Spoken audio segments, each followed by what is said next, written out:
नजरिए है यहाँ नजरिए नजरिए नजर के नजर से मिला बोला और नजरिए के मारल हे रवि भैया केहू बचिए न पावेला केहू बचिए न पावेला बताव तू कहिया और मुलाकात हो बताव तू कहिया मुलाकात हो मोहब्बत के तैयारी शुरुआत हो मोहब्बत के तैयारी शुरुआत हो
तोहरा रूप के बखान हम कतना करी अरे तू तो रात के रानी हो तू तो कबू तक के ना मुजाई तू तो कबू तक के ना मुजाई बंद बोतल में भरल जवानी हो तू रात जाई भागलू लगाई के फटफड़ा से भागलू लुकाई के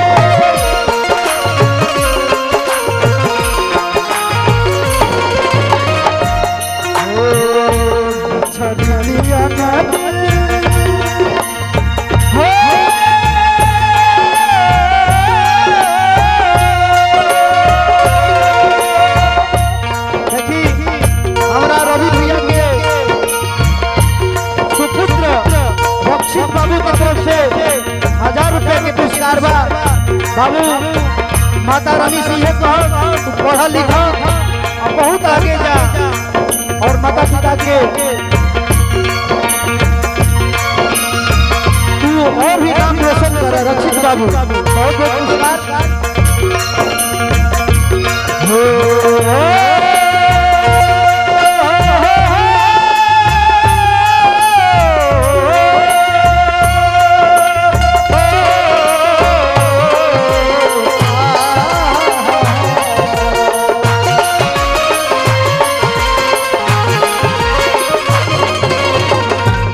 छरिया ना दिल तड़पत हो मोहब्बत के तैयारी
धीरे ओढ़नी के सरक जाएगा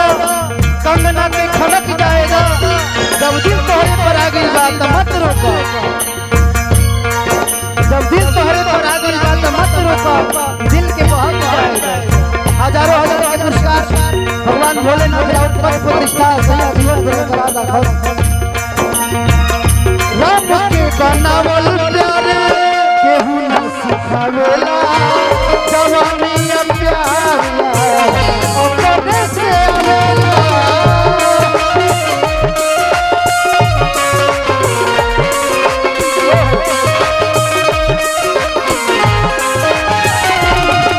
भैया धीरे धीरे धीरे धीरे